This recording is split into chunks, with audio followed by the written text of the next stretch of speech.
Ghillie the Kid came up in the trenches of Philly, but he wanted to make it out of the streets by rapping. Ghillie was part of a group called Major Figures back in the day with his homie Wallow, who he later started the $1 Million Worth of Game podcast with. Major Figures had a big hit in Philly back in the early 2000s called Chat, what's your thoughts on this? Ghillie got this nigga glued on. What's your thoughts on this, bro? Yeah, That's Us. Jay-Z even tried to sign him to Rockefeller Records as a group, but it didn't work out. At that point, Wallow was locked up on an armed robbery charge, and Major Figures started to fall apart. So Ghillie decided to do his own thing and pursue a solo career.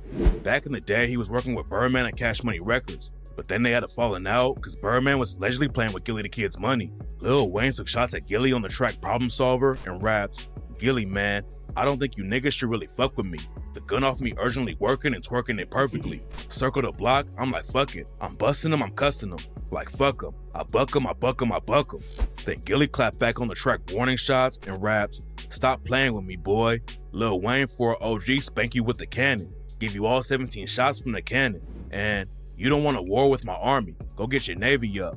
Bosses only talk to bosses. Wake baby up. I mean, what you gotta prove to these niggas? You know I'll put the tool to you, nigga. Whole time around Cash Money, tutor the nigga.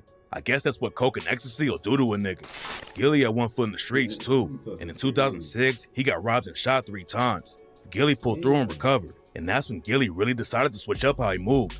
He had a son around the same time named YNG Cheese, and Ghillie wanted to keep him out of the streets, but Cheese ended up falling into the streets even though his dad became one of the biggest names in the city.